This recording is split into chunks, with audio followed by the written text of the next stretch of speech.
We the mafia. We the mafia. We the mafia. We the mafia. Bills mafia. Bills mafia. We the mafia. We the mafia. Bills mafia. Bills mafia. We the mafia. Bills mafia. Bills mafia. What is up, Bills Mafia? Welcome to the Mafia Cast. I'm your host, Papa Ron. With me, of course, is my other hosts, Casey and Mike. Mike, you're back. How you I'm back. been? It feels like it's been a while, man. Like We forever. missed you.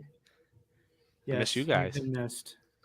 Our gauntlet of guests in February has come to an end. We had some great guests in the month of February, talking, of course, Bills football, talking about the Senior Bowl, talking about the draft, free agency, potential trades. Lots going on. We got the combine this week, and had some big news happen this week. What happened, Casey? I mean, you tell me. A lot has happened. I was going to talk about Jalen Carter. But yeah, there's that. But let's start with this one. See, you can't catch me Mr. off guard. Frazier. Like that. Down goes Frazier. Should have asked me that time, Ron. All right. So, is he down Coach, and out, Coach or is he just? He's down. I wouldn't say he's out. The ref's counting. If you ask Bills Mafia as a whole, I think he's out. But the question is posed to Sean McDermott and company, and they're leaving the door open for him returning in 2024. We don't know for sure if they're going to bring in a defensive coordinator or what they're going to do. But, Casey, you have some thoughts on that. Yeah, I mean, like we said earlier, it sounds like McDermott's going to take over the play calling and, like, basically just be DC this year and get back into the coaching carousel next year and see if Frazier comes back. You know, maybe he's going to be the best defensive coordinator available. You know, they can just retain him. But if not, then we do get to pick and choose from, you know, the Vic Fangios of the world that the Dolphins got this year. So that's just my guess on it. I think so, and I kind of posed that question to some people through our Facebook Mafia Cast group, and what they think that means as far as McDermott calling the plays. And a lot of people seem to be pretty excited about it. I've seen some people, wanting to bring in some other young, unproven DCs, some fresh blood type of things, some fresh ideas.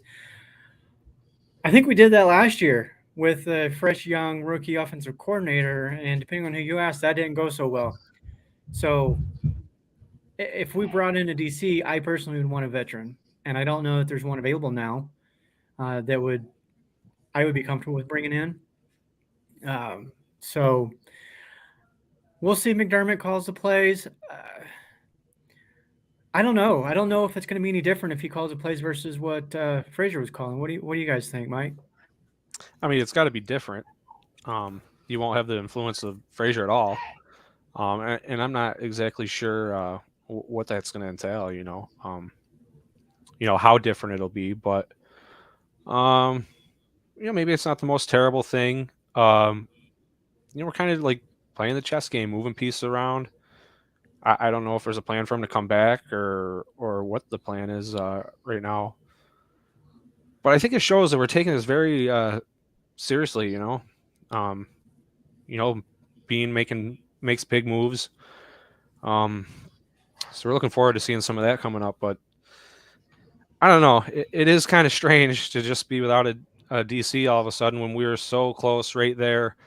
And then you got people saying the window's over and it's falling apart. But I mean, I don't know. Overreaction. So we're gonna a lot of people think there's an issue with the defensive play calling, and so I don't know. He's not fired, but he's stepping away. We're just gonna see what it's like without him. And then I don't know. Maybe someone steps up. Someone shows some interest. That's currently around. I don't know who that would be, but I mean.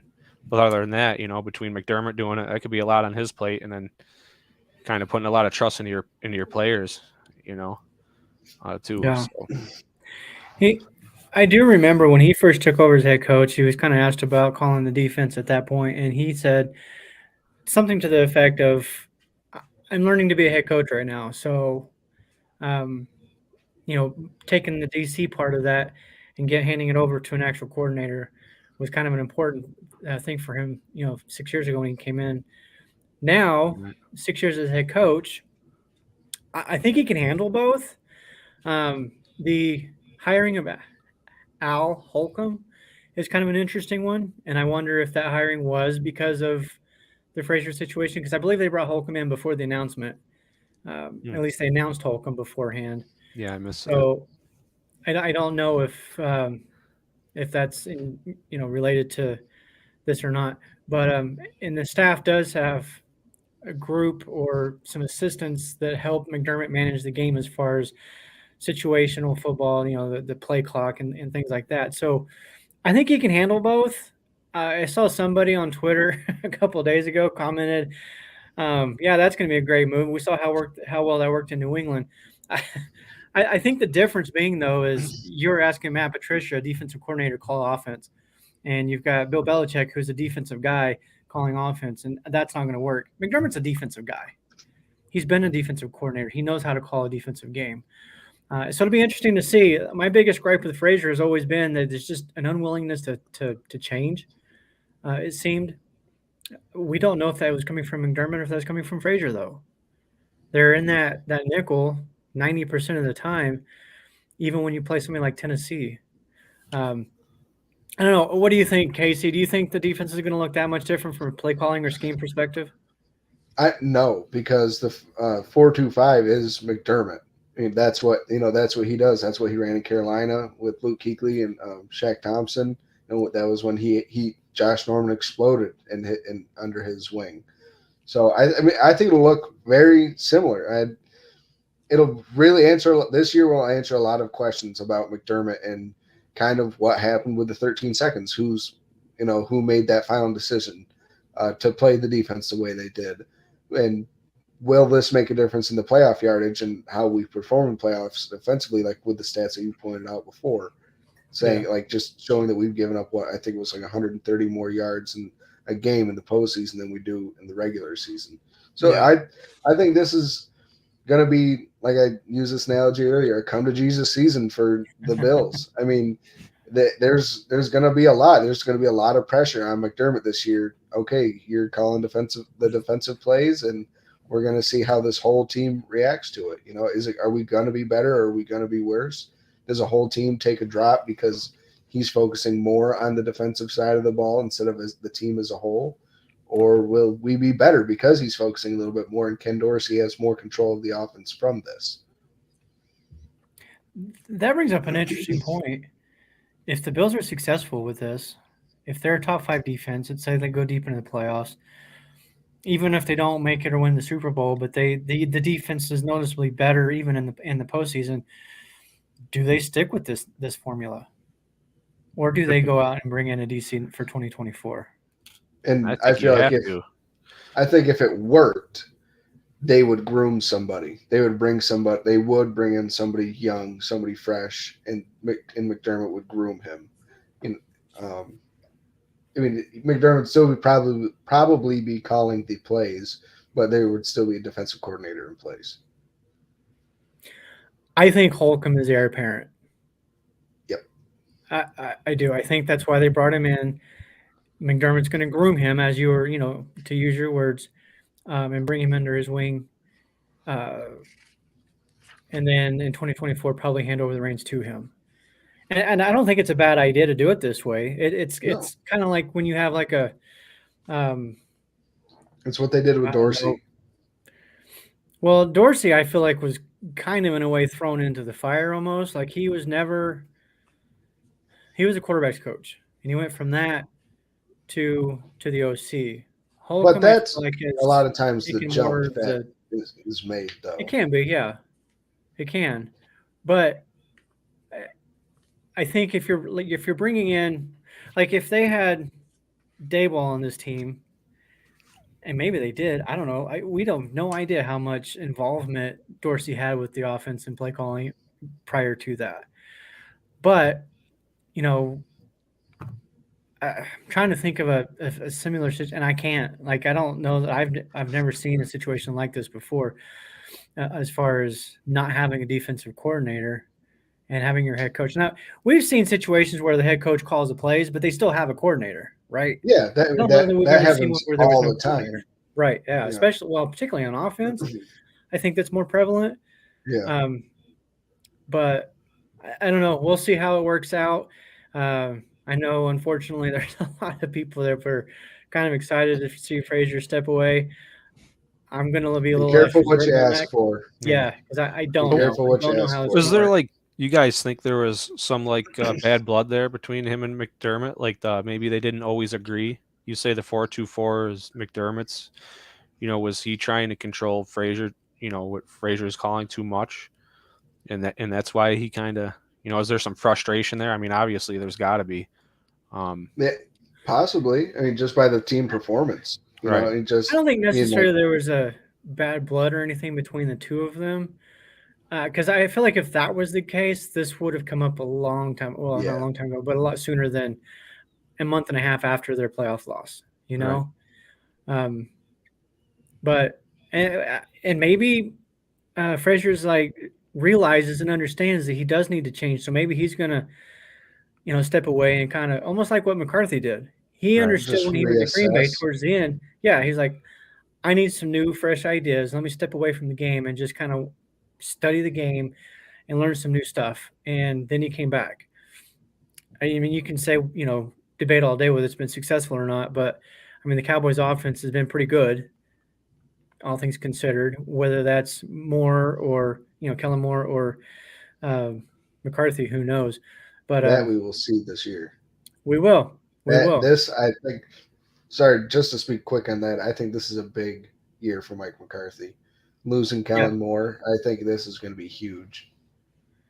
Yeah. Well, and along the same lines, what about McDermott? Is this a make or break year for him? Let's say Buffalo. Let's say we go 13-4, 14-3, around the same thing. Second round exit from the playoffs. Is he safe? I wouldn't.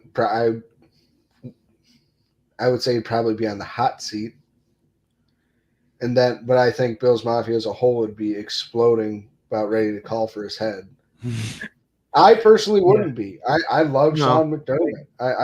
I think he can be the coach to lead this team to the promised land and finally get us the Super Bowl. But not everybody thinks logically. No. I mean, these are some huge changes, when we start talking like that, and it get your anxiety up. It's like, what do you? Yeah. We're here, now's the time, and it's amazing to think that it could just fall apart like that easily. It could. And it could. A lot of people point to, look what McDermott's done for us. 17-year playoff drought. He broke that. He built this culture. He did this. He did that. And all of that is true. But then so that gives him kind of a pass, right? But then there's others like, okay, we're past that now. Now it's time for him to deliver the next step. Like, there's coaches out there who are great builders of rosters. They're great culture builders, but they're just not, enough to get over the hump. But my concern would be, if he goes, which players follow him? Yeah. Like, I'm going to put it out there. Maybe Josh Allen doesn't want to stick around. He's like, you know what? You guys fired my coach. That's my guy. I'm going to follow him to wherever he's going to coach next. Right. And then we're right back where we were 20 years ago. Yeah. I mean, but was it that way when the Packers fired McCarthy, though? Was Rodgers like, I'm ready to go, to follow him? Nothing compares to Rodgers. That guy is just a different animal. Like, but you know what I'm saying, though. Yeah. Like, it's the same thing. It is. And it's hard to say. Like, I don't know if you guys saw it today. There was this article. Cover One guys they were retweeting it. And I wish I could credit the appropriate source, but they basically did this piece where they ranked all of the teams based on I think 1,300 of the players, and what do they think about the team's culture? What do they think about how they take care of their families? What do they, all these different categories. And Buffalo's top 10 in almost all of those, and that's because of McDermott and the ownership. We'll give the Pegulas their credit too, because they have a lot to do with that as well. If that changes and McDermott's gone, I mean, what happens if you bring in another Rex Ryan type coach, Mhm. or just a Well- coach that just simply isn't good? Well, that's the thing. I think they would. I mean, the Bills would have to swing for the fences for the next coach. They would have to go out Yeah. and get the next big thing. And I can almost guarantee you it would be an offensive minded coach. Probably. Um, That's a I good point, though, because with somebody like Josh Allen at the helm, Buffalo would be a desired destination for a coach, whether it's Yeah, an older absolutely. coach or and maybe it's a young up and coming coach. Another one's like, you know what, I can succeed there. Let me go there. I mean, so say McDermott was gone like now. Um, do you think the Bills wouldn't be Sean Payton's top choice to go to? He would love to go here. Yeah, probably. I think he would have chosen this over Denver. Absolutely. I mean, I think I could be completely wrong on that. I mean, I don't know, but I feel like Buffalo is definitely closer than Denver. We definitely have a better quarterback, a younger quarterback at that. Better is an So, understatement. but who? Okay, let's talk. We're talking about next year or 2024. If it doesn't work out, if McDermott's gone, who do you see on the horizon as far as proven, well-known coaches? I mean, who's out there right now? Exactly. Well, I mean, because you got to look at a lot of these coaches that are coming up now. They're all these young offensive coordinators. I mean, look at oh god, Anyone in college? the Rams coach. Sean McVay. McVay. Look at his coaching tree already. Yeah. I mean, it's crazy, and he's what 31, whatever he is, but. And you just look at all that, and you never know who they're looking at. Who they really truly consider as good. And just I who's will. out there right now. There's really, I mean, obviously nobody. Yeah, there's no one. We'd have to find somebody. I mean, there's a lot of probably up and coming young coordinators. You'd have to yeah. throw Some interest. Dorsey in there and just rotate through whoever we got and go from there. Well, let me throw this one out there just because this guy Guy's is. passionate. Yeah, I'm going to throw a name out there just because I know this guy. You guys know who he is, but I watched him play quarterback here at Boise State. We know him from Dallas. I'd love it. Kellen Moore, head coach of the Buffalo Bills. I'd love it. I would be so happy. It almost feels blasphemous to be talking about McDermott leaving the Bills, but I know, and the fact that I'd be happy but I'd be happy for the replacement, but I'll be pissed the day they fire him. Yeah. I don't I think agree. we're cleaning house like that anytime soon. I don't either. Fans can make hot seats real quick, and if next year is not an improvement on this year, that seat gets real hot. Real Hoping quick. the next big move is a roster move. I think it will be. Well, it's got to be. I mean, what else are you gonna do? Unless we find somebody. Well, we have 2 weeks for the Bills to clear $22 million or $20 million in cap space. Nice segue, Mike. Thanks. Let's talk some free agency. I posed a question a couple of days ago on Twitter. Who, not a couple of days, actually yesterday, whatever. A surprise signing. Who could you see the Bills bringing in that nobody's expecting? Like free agent signing? Yeah. Or like I didn't know how to answer it. That's why I didn't answer. I'm not on Twitter enough, so I didn't really think about this a lot. Orlando Brown. I mean, that'd be great, but I don't think that's how. I think he's going to stay in KC. I wrote down a lot of free agents earlier. I was writing down all of them. So I got a little carried away, but fine. You don't like my one bold take, Paparano. Come on. I love it, and it would be a surprise. So it fixed the category. I don't think that would happen because. Well, let me try to please. Let me try to please you. Hold on. Yes, please do. That's a vital part of your existence. Well, there's the obvious Barkley. Okay, I've seen that a few times. Right. A lot of people want Saquon. Mike Gesicki. No. Watch it. Yeah. If you're talking tight end, Dalton Schultz. That would be I'd rather cool. have Schultz. Well, yeah. I don't think that's I'd rather have Schultz, just a because necessity. Gesicki I be don't care cheating. for Gesicki. I don't want to see him trying to do the gritty on Bill's stadium. That's just terrifying. Like you should not try to steal somebody else's dance. Either make your own or stop dancing. Like it's terrible. I'm trying to compare, like, think about what Bean said as to what he is targeting, like in the draft. You know, he's looking at playmakers, running backs, tight ends. So maybe like a Josh Jacobs. I mean, that's low hanging fruit. I'm trying to think of something. Who'd you rather have? realistic. Okay, let's play that. Let's play that really quick with that one. Saquon Barkley or Josh Jacobs? Saquon Barkley. Casey's Mike? got me sold on Barkley. Why? I Sell think me on. I think I'm Jacobs. Yeah. Are you? Maybe Okay. I haven't even watched Jacobs enough Go to ahead, really have an Papa Ron. opinion on him, but I like Barkley's style play. I've had Josh Jacobs on pretty- my fantasy team every year since he's been in the NFL. So I want to hear your story. Been pretty good. Sell me over Saquon. I really don't know. I've watched a lot of Josh Jacobs because my wife's a Raiders fan, so I watch them every single week. I love the way he runs. He's a guy that can run away from me, but he can also run you over as well. I feel like Barkley's more of a shifty kind of guy. I'm not saying he can't run people over, but that's not his game. I think I'd have to double check, but I think Jacobs is younger. I could be wrong on that. They might be the same age. I'm not sure. If anyone want to fact check that for me. I've liked Jacobs since day one. 1 year younger. Okay, which is a big deal for running backs.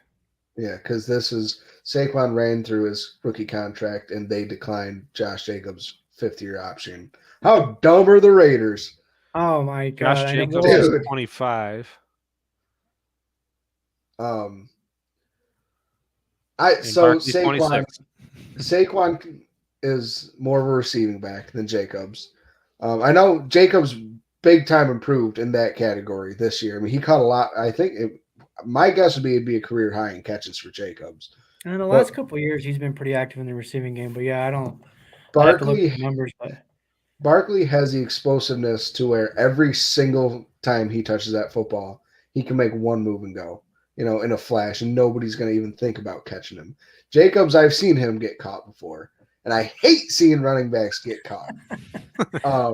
I just love the attitude that Jacobs runs with, unless they're running from you. Yeah. What's the contract difference look like between the two of them? Just because of name, Saquon's going to get more. Yeah.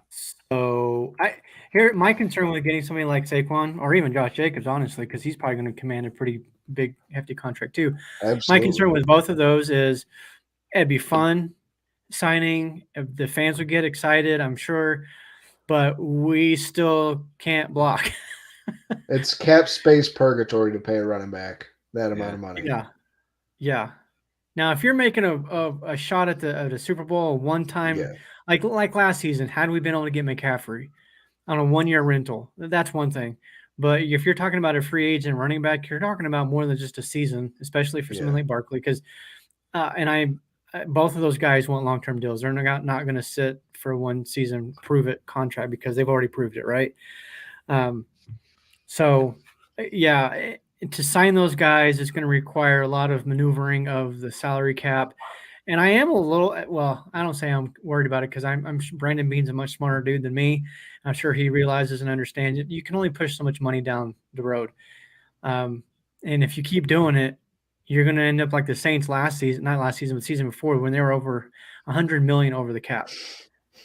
And that's just crazy. But somehow they got to $40 million under the cap. Somehow, they don't have a team anymore. Because the cap's not real, that's how. There are ways to manipulate it, right? We know that. Big time. But you got to have it. The money still has to be paid. Yeah. The money is real. How you maneuver and move that money around to alleviate one season is one thing, but like if you get to a season where you're so far over the cap that you have no options to change or improve anything, and your only thing that you can do is work to get under the cap, that means you're going to have to lose players probably. And to me, it almost feels like even with Kamara, trade rumors are all over the place with him, and he might still get traded. We don't know. It's going to be harder because of his legal issues, but yeah.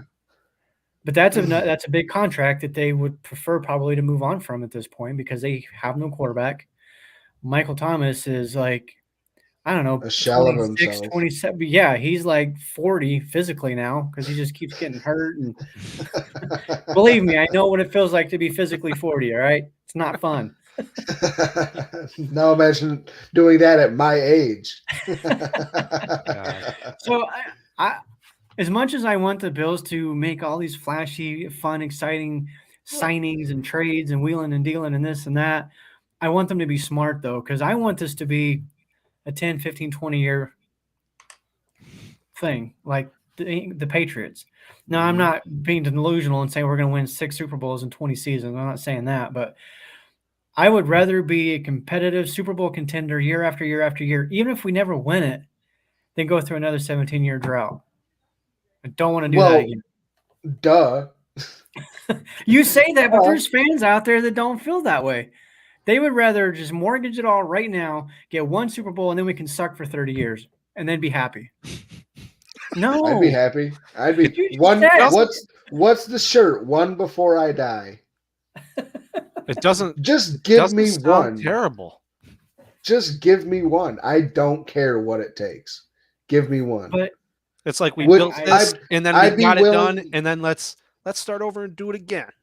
I'd be willing to be the Rams. You know, look what they sold their lives for that Super Bowl 2 years ago. Well, in fairness, the Rams were still a contender even this season, but the injuries caught them this year. And because they did mortgage the future and got rid of all those draft picks and everything, they don't have a lot of depth. So you look at like the Bills last season, we had a ton of injuries, maybe more than most teams, but because we have done, I think, well in drafting, some people don't agree with that, we have depth. Have they been superstar draft picks? No, but they've been okay players that they can fill in depth, and then they can fill in the key roles or the starting roles, superstars, whatever you want to call them, as they go. But yeah, I'm not one for mortgaging everything for one shot. If they can make a deal for, like with McCaffrey last year, bring him on board if it doesn't cost you the future. Same thing with this year. We've heard, people talking about trading for Derrick Henry. That's been a big talk lately too. While we're on that, what do you guys think about Derrick Henry coming to Buffalo? Like, what would you give up for him? And do you think it would be enough? Yes. Enough. What define enough? Super Bowl. No. Just adding Derrick Henry, that's not enough. No. It pushes the offense to almost unstoppable. If we can just at that point, if we trade for Derrick Henry, you use rounds 1, 2, 4, and 6 on a freaking lineman, and you just go to town on that line, and then you use all available freaking cap space on all your other holes, and just you're making it sound really good. I would love it. I will say. I mean, then that opens up your passing game too if you're building the line. Yeah, to Casey's point, we just need fast guys getting open. Which we'll talk about some of the draft prospects as well. But this draft is loaded with offensive line talent. Oh yeah, loaded, especially in the second and third rounds. And I mean, going down through the fifth round, as far as I've seen, there's guys down there that I would love. Yeah, like Cody, I don't know if I can say the name right now or not. Mooch, whatever. Mooch. The North Dakota kid, he's being projected second and third round, and people are saying he could easily start right away. There's a lot of guys. I did an article for Buffalo Lowdown today, which hasn't gone live yet, but it will tomorrow. Profiling 5 offensive linemen in this year's draft that we're going to be kind of watching at the combine. The offensive lineman test drills, those all start March 5th, which I think is Sunday. So I, for one, will be watching that pretty closely because Because you're right. I think you could build a really good offensive line just out of the draft, and you would save a ton of money. Are you sure? I know the skill positions are on the weekends usually. That all, from what I understand, got Did you say Sunday or Monday? March 5th, whatever day that is. I think that's Monday. Nope, it's Sunday. Oh, it is Sunday. Okay. Yeah. All right. By the way, it doesn't matter. No. The point being, yeah, there's some guys in there you can build an offensive line around, and which is kind of one reason why I was talking to you earlier, asking you because you were on Spot Track, which for those of you who don't know what Spot Track is, I'm talking to you. It's a really cool site. You can manipulate the roster however you want, trade people, cut them, just to kind of see where things fall. Restructure. That's just sporttrack.com. You'll find it. Right. Spot Track. SPOTRAC.com.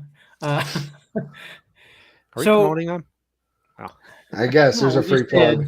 Yeah, there's a freebie right there for you.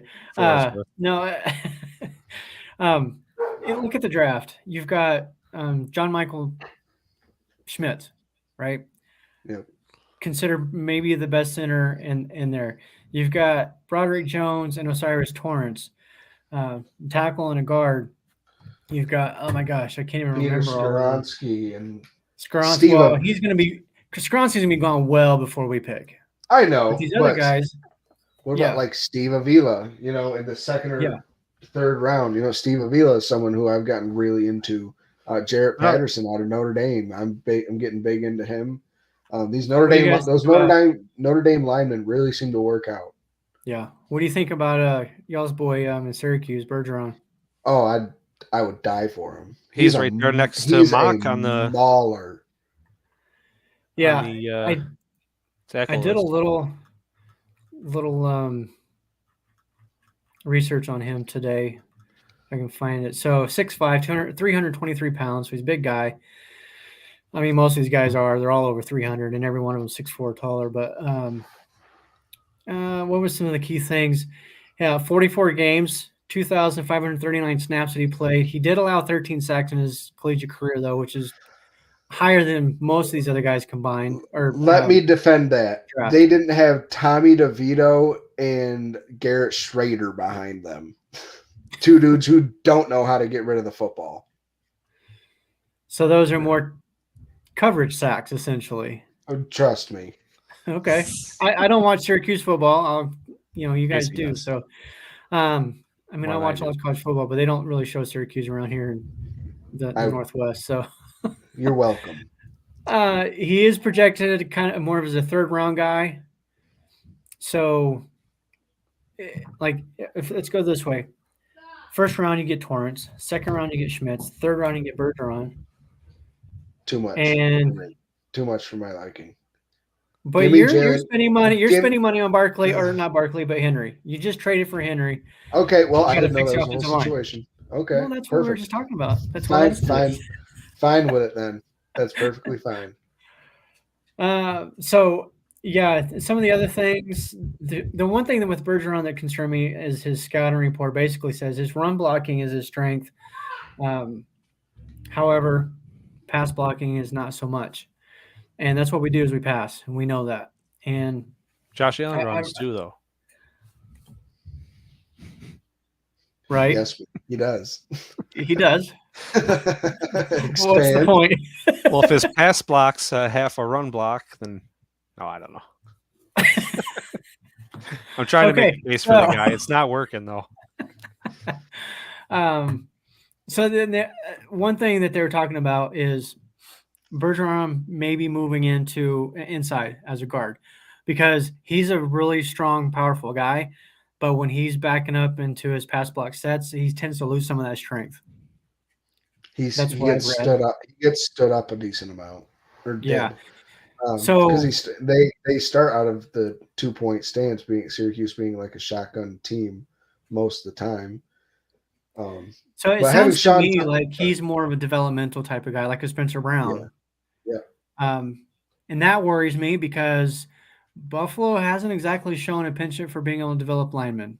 Cody But Ford, Wyatt Teller, Spencer Brown struggling. between he and Spencer Brown, I would like to see that battle for the starting position. I would like to see like the 2 third-rounders going for it. Well, one of them's Play going that to much harder in the game, right? One of them's going to be freaking good. And whichever one wins that right tackle spot, you can move the other one inside, right? Yeah. Potentially. Oh, there you go. Yeah. The point basically is there's a lot of talent in the offensive line in this draft, and there are some guys in the free agency market too that are pretty good. Taylor Lewan's a name that keeps coming up as a possible signing for the Bills. I think attitude wise he brings it. I think his personality I don't care for, but injury wise he was really good at getting those too. He is good at getting hurt. That's probably one reason why the Titans have moved on from him because. I'm not going to quote the cliche about being available because it's annoying, but real quick, did you guys see how the Titans dropped his stuff off to his house? I saw the pictures. Yeah, trash bag. I can't believe that.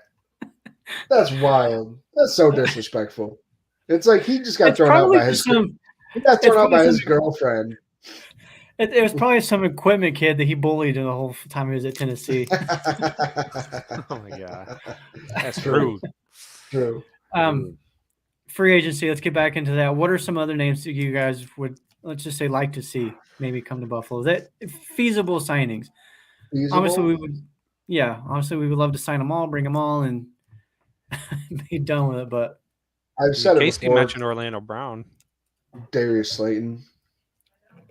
I don't know what it is about Slayton. I mean, Kareem Hunt is going to be out there for running back. You don't know what his. It looks like he's going to be asking for about $5 million. Power back though. I think because we got like Hines and Cook, they're fast, shifty guys, So if we're looking running back, I got one there too, but I don't think that's what we're looking for. Damn it, Ron! You son of a. You got to be quicker. Jamal Williams. That would be one signing that I would love because I would love to see that power guy. And I know we have a power running back at the quarterback position, but I'm so disappointed. Do you want to add anything to it, Casey? No. You're gonna pout now. Yes. All right.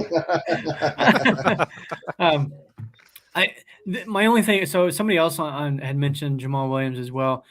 My only thing with him is I would be happy for the signing as long as it doesn't come at the expense of James Cook playing time and carries.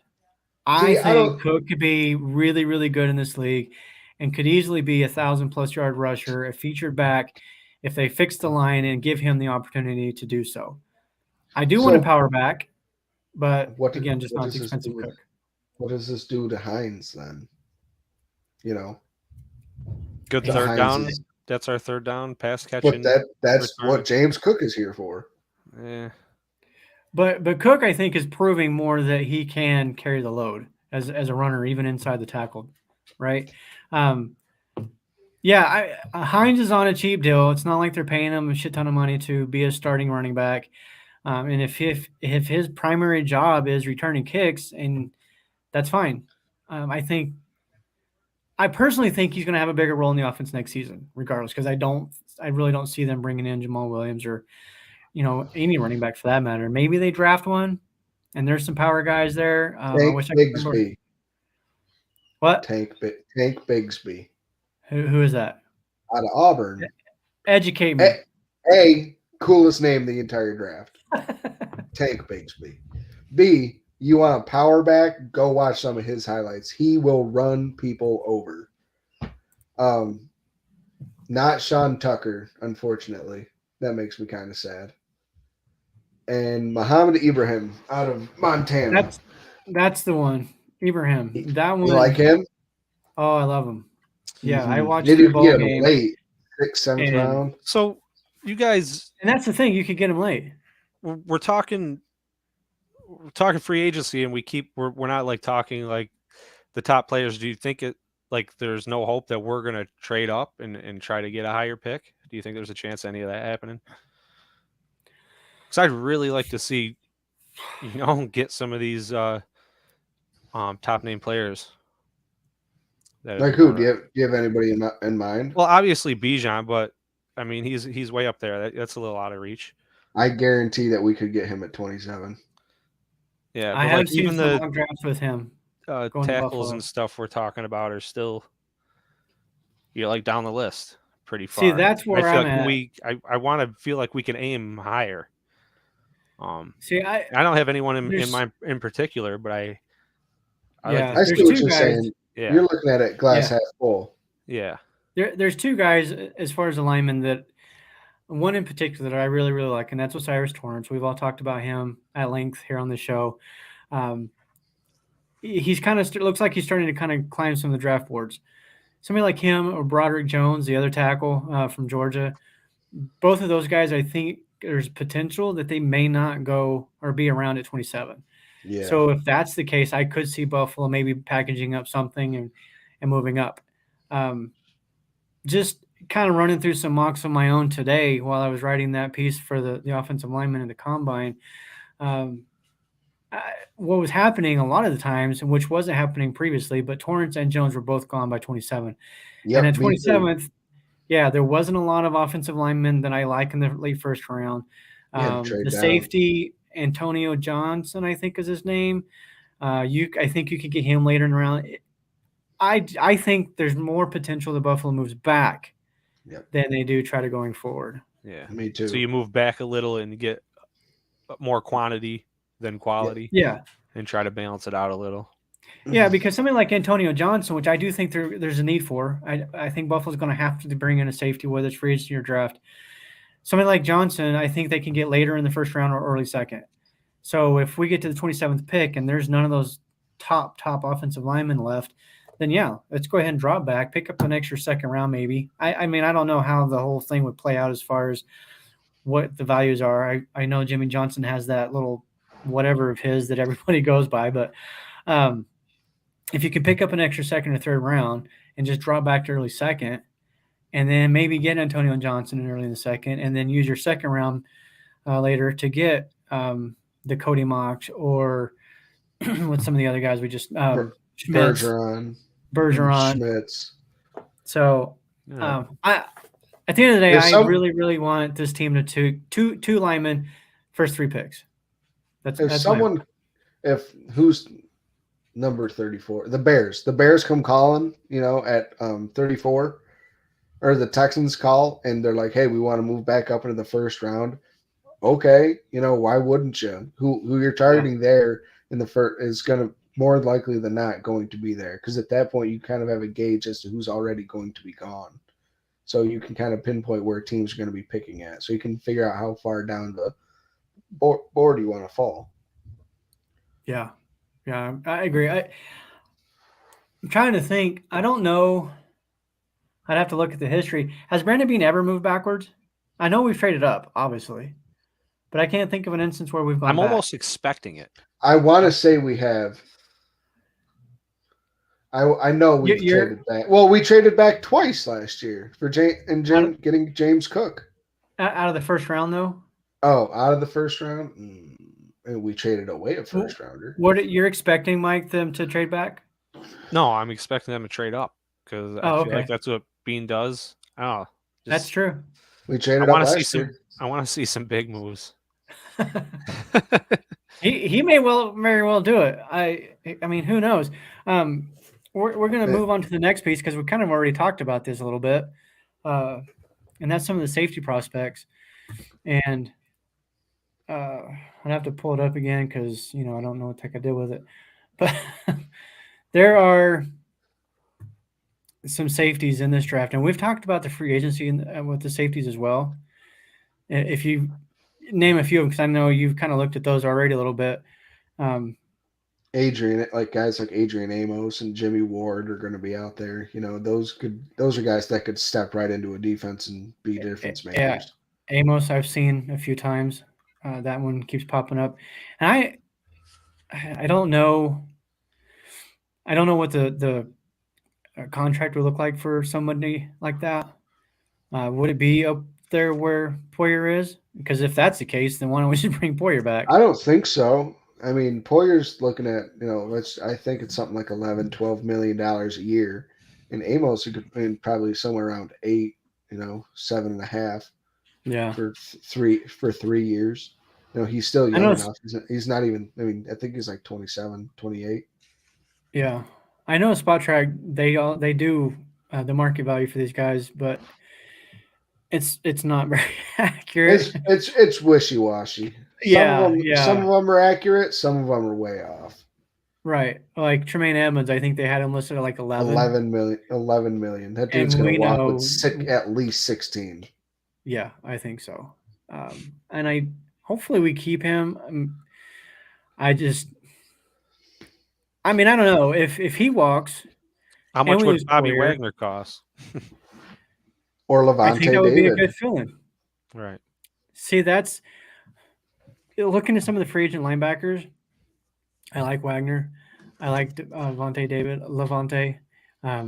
Dude's extremely fast. So I think there are cheaper options. So if it's going to cost him $100 million to bring Edmonds back, see ya. Sorry. Again, going back to what I said before, I don't want to mortgage the future for one season, and I feel like giving him $100 million contract is doing just that. That's going to strap this team so bad if that's the case. Aziz Al Shair is a really really good linebacker, and he's a free agent this year, and he's young, and he's Good someone name, who yeah. you could get cheap, and I Yep. think could be a replacement for Tremaine if he walks. Yeah. The more I look at the free agent market for linebackers, and we're completely off topic of the safeties, but that's fine.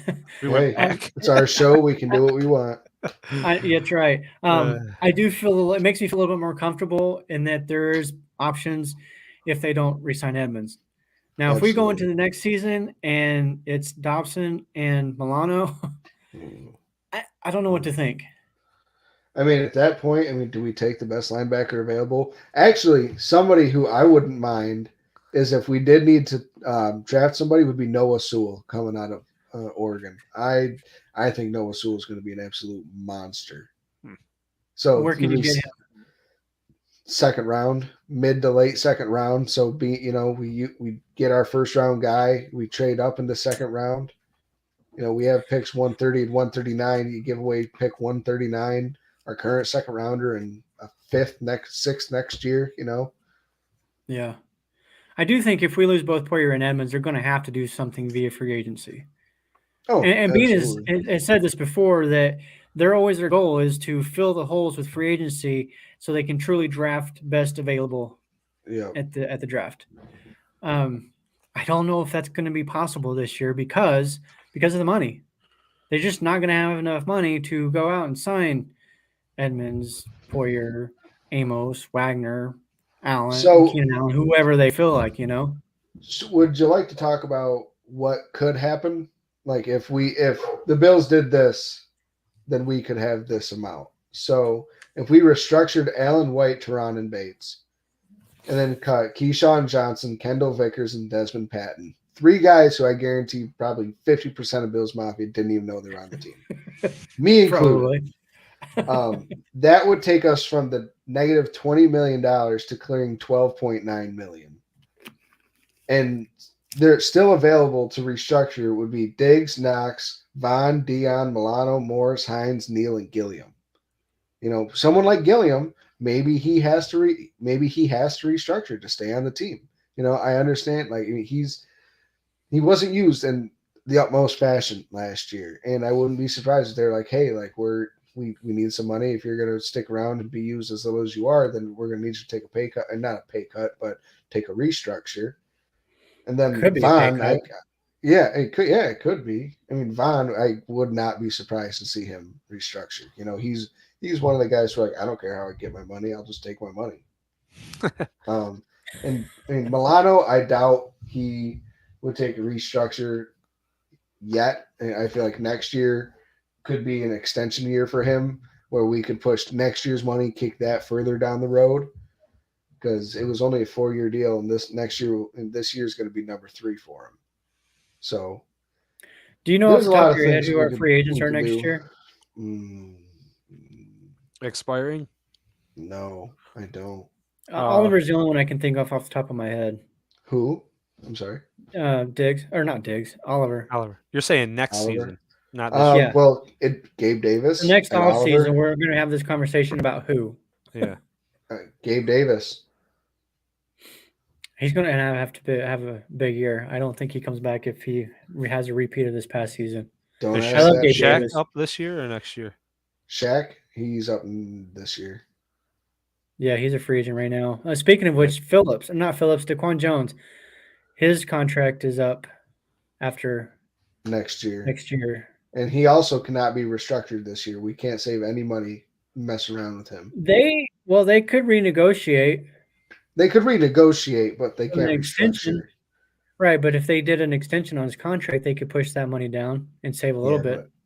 But, I mean, how every little bit counts. He's getting up there in age. I doubt he'd want an extension, knowing he's probably not going to get his money, unless the extension is purely incentive based and it all gets flipped into a new signing bonus.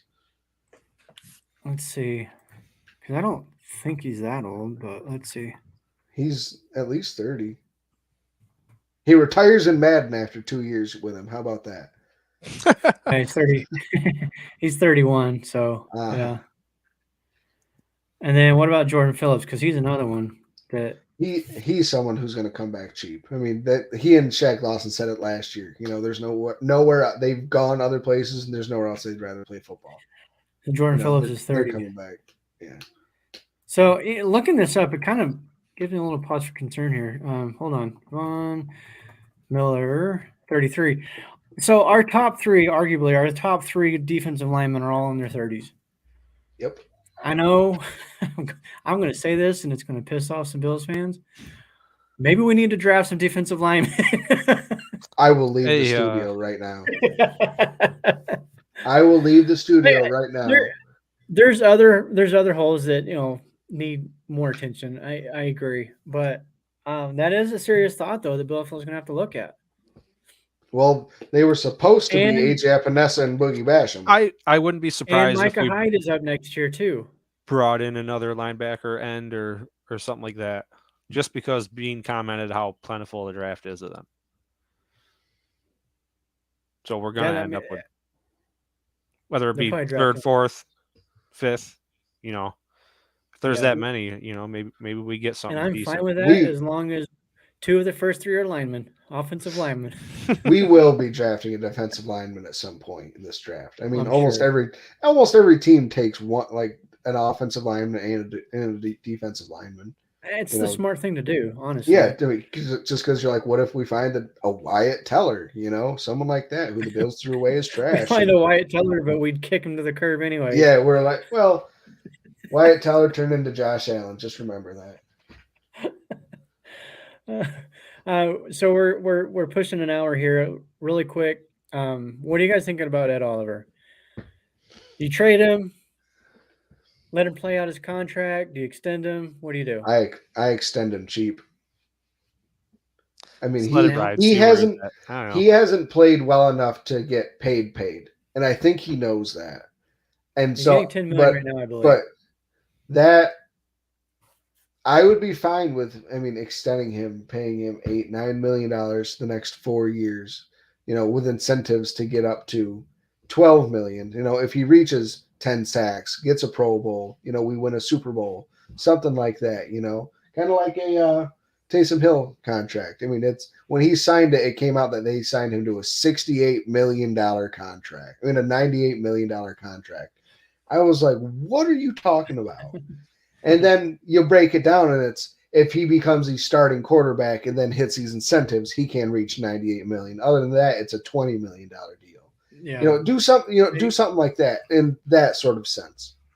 Right. So Oliver's 2023 salary is $10.7 million. And I just don't think he's worth it. He hasn't played well enough to earn $10.7 million. It is. But that's why I extend him and kick this money down the road and spread it out a little bit more. and that's also one of the problems that I had with Frazier, and maybe this is McDermott too, is a constant rotation. I get it. You want these guys to be fresh, but like 50%, you're paying Oliver 10. Even Von Miller, $100 million contract, and 120, wasn't it, or whatever? Yeah, 120. And you're rotating him. Hey man, he was still playing 70% of the snaps. You're still rotating him. Like I'm fine with rotating some rotation because you have to. I get it. Those Vet 300 rest. pound. But that's what 70% is basically. I mean, that's Von being He's the like, only here, one, here, though. you get a break. Yeah, but he's Look at the rest of them. does anybody else deserve it? Yeah. Who? Phillips and Daquan Jones should have been on that field 70% of the time. No. Phillips would have Yes. had a heart attack. You know, I like the thought of No. like the offensive tackle. You look at other defensive linemen and 300 plus pounders out there, they're playing 70% of the snaps. They might be big dudes, but they can outwork me and you, guarantee it. Tell that to the Eagles, who at the end of the year signed Adama Suh and Linval Joseph after having a monstrous defensive line and drafting Jordan Davis. Yeah, they load it up, but they're not rotating them 50% of the time. Yeah, yes, they do. But think about it from the offensive tackle's point of view. If you're rotating ends or edge rushers, it's tough to prepare for that. See, this guy's rushing style is a little different. Yeah. What is it doing for us, though? I don't know. That's my point. Like versatility. If you have, like with the Eagles, if you have that lineup, okay, fine, rotate them all day because every damn one of those is a starter. We don't have that. Ed Oliver, I'm sorry, he is a rotational piece. Daquan Jones and Jordan Phillips, barring those injuries, should be on the field the majority of the snaps with Von Miller and Rousseau. Here's where your age point comes into play. You know, maybe that has something to do with it. He's always done that though, since day one. He brought in. We've always Oliver had these same players, except I don't. No, since even his first year with the team, they have always done this rotation where most of the guys are playing 50% or so of the snaps. Like, and to me, that kind of messes with their development. Like, would Ed Oliver be better than what he is if he was playing 70% of the snaps rather than 45 or 50%? The same thing with the other side of the ball with offensive lineman. Cody Ford, he was swapping him in and out almost every play with Inseki. Yeah, but I also don't think Cody Ford was it either. I'll defend the coaching staff. I'll defend the coaching staff on that. They thought the same thing about Taylor Wire. Yeah, but I see where you're going. Wait, about who? About who? Taylor Wire? Mike, add it to the bloopers, bud. There you go. It'll go. But that just kind of going back to what I said earlier, this team just doesn't seem very good at developing linemen on either side of the ball. No, you're right. How many defensive linemen have we brought in that just have not really done anything? Epinesa, he's all right. And Oliver, he's okay. Boogie Basham hasn't really done anything. I'm with you, Ron. Need more snaps. We've brought in these coaches like the offensive line coach, Bob Johnson. You know, we've brought in these guys that were very well liked coaches around the league. You know, they were thought very high of. So clearly, I mean, maybe it is like the actual players. You know, maybe the Brandon Beane needs to take a step back and reassess how he's evaluating these players going forward because something has to change. You know, we've changed the coach. There's coaches enough, and we've changed coaches enough to where all right now it's the players. I would agree with that. They seem to draft well at certain positions. Lineman on either side is not one of them. But again, even last year, and I've said this all offseason, if the injuries to Jones, Phillips, and Miller don't happen, that Bengals game is completely different. Yep. Completely different. And we're not having the conversation about the defense struggling in the postseason. And Frazier changed the defense completely. Sprinkle a little Micah Hyde on top of that, too, and watch what really happens. Hyde, Warrior. Yeah. Like, I know he played, 12 games, but he played injured almost since week 1, practically. Yeah. Well, week 1, because he got that injury in preseason. Yep. So yeah, I mean, and he didn't make any splash plays till I mean, after week 5, but that's a whole nother story, and I am not going down that rabbit hole. I am not jumping down. I am not getting caught. Yeah, Jordan Poyer's good as gone. Yep. Somebody posted on Twitter a screenshot of Poyer's Instagram, and he was like, "Well, done deal. He's definitely out of Buffalo because there was no Bills stuff on his IG. Like, who cares about all that stuff?" But my response was this: he's been out of Buffalo since week 1. Like, he had Literally. zero inkling that he was going to stay in Buffalo. He was no desire to do so. And maybe I'm wrong. I don't know him. Didn't have a Wasn't there conversation with him, stuff but I last just year feel going on like too? Comments being made. Well, yeah, he wanted He's a new just trying to get a contract. He wanted a new contract, and Yeah. we couldn't do it. We didn't have Right. the freaking money, just like this year. Yeah, I get it. He wants to get paid. Whatever. He made $10 I want to million get paid since he came to too. Buffalo.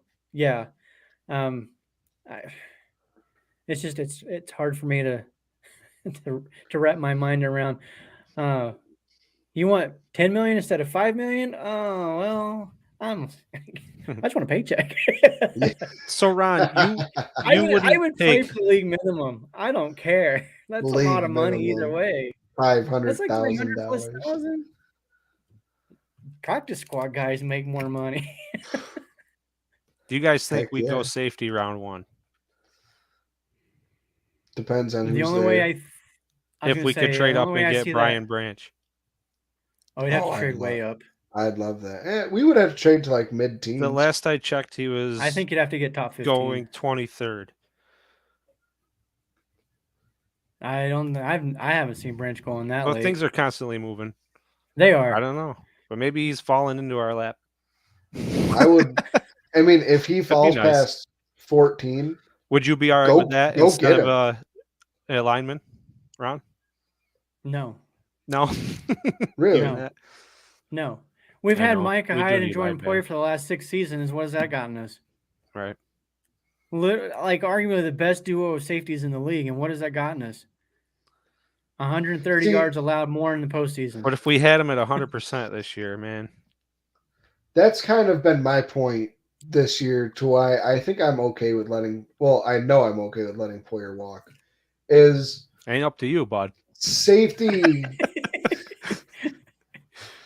It is at the moment. Yeah. We run the safety team right is now.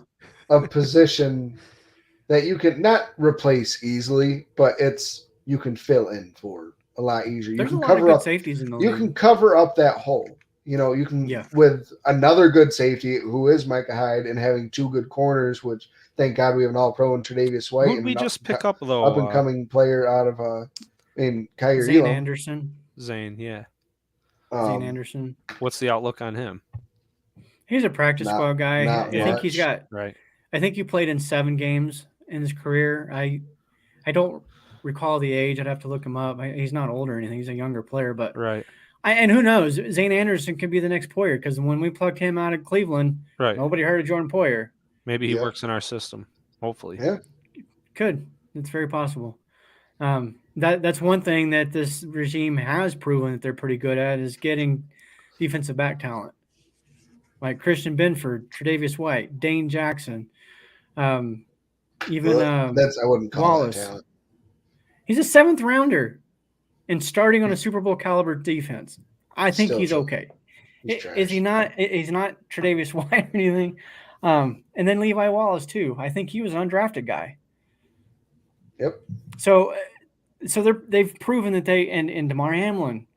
Yeah, he had some struggles last year. He missed some, assignments and whatnot, but it was his first year starting. We can look past that. Very aggressive player. I think had it not been for the injury, he would have finished the season as starter, obviously. And I think we go into next season with Hyde and Hamlin, and we're not concerned. That changed. I would love. I still think it might happen. It could, yeah. But sure. Seeing all the reports that have been coming out the last couple of days, I mean, I think it's a very well possibility that could happen. Yeah. Brandon Beane did say that and talking about Hamlin, that Hamlin's goal is to play. He wants to play again, that's the first time I've heard anybody say that. I haven't even heard Hamlin say it outright. And maybe I'm sure that maybe they have at some point. I just didn't hear it. But yeah, I think it was yesterday that Brandon Bean, the presser, said that, and so I thought, okay, there's finally for me the confirmation that okay, he is planning to come back. And Bean said it basically comes down to the medical test and stuff. Once they give him a clean bill of health and clear him, then he can go back. But I would say this, even if he does come back, are you guys at all concerned about the mental part of it now? I mean, that's pretty dramatic what happened to him. I can't imagine he'd go back out on the field and then not even think about it. I don't know because everybody's going to be different. I mean, look at J.K. Dobbins and Tre'Davious White. They both blew out their knees last year, but J.K. They didn't die on the field. No, but I mean, no shit, Ron. But nobody else in the world has either. That's what I'm saying. Like, I think the passion for the game would take over the fear. If he was second guessing himself, or medically they clear him. I mean, how can you fight that? And if they say you're good to go, I mean, what's there to worry about then? But I think if you're going to decide to play after that, the passion for the game is going to be your motivator more than the fear is. Yeah, and I think you would. I kind of wish we weren't in the spotlight though. The pressure of being in the spotlight after what went on is probably be more than fear getting back on the field and playing hard as you can. That's going to be a media frenzy of the first game he comes back. Like it's going to be nuts. And crowd will be wild, I'm sure. Well, we thought that too when he came to the game, and that was not nuts. Right. That didn't work out. And that first game could very well be the NFL season opener on the Thursday night against the Chiefs. Right. God. Well, that's another conversation as far as the season opener, because Buffalo's name is coming up again to open the season against the Chiefs. I don't know what I think about that, but we'll talk about that. Maybe we'll talk about that next That's going to get old after a while. Bills Chiefs, no kidding. Or opening the season, not being the champs. Oh yeah, true. We beat the Chiefs on the opening night, and boy, maybe it was like Buffalo's really good at beating the defending Super Bowl champs, but they just can't be one themselves. We just couldn't do it last year. All right. Any last thoughts, guys? I'll start with you, Casey. Go Bills. I hate losing players, so just go Bills. We didn't talk about the safeties a whole lot. We didn't. We got sidetracked. But it's our show, and we can do what we want. That's true. I would like to see us move up. I want to see some big moves this year, but we'll wait and see. Well, once free agency happens, we'll definitely we'll know more. I think that'll definitely kind of answer some questions. Combine coming up, that's exciting. Combine's going on right now. Yeah. They started off yesterday. Oh, it was yesterday. Yeah. So, all right. Well, that's your parting thoughts, right? Got anything else? Casey's just go Bills. That's all I got. Go Bills, man. Hey, don't stop here. We're going to keep rolling. It ain't falling apart. We're moving forward. We are. Let's go Buffalo. To all the Bills fans that think our window is closed, as long as Josh Allen is our quarterback, that window will forever be open. That's all I got left. That's all we got. We'll close it with that. Go Bills. F the Pats. Go Bills. Go Bills.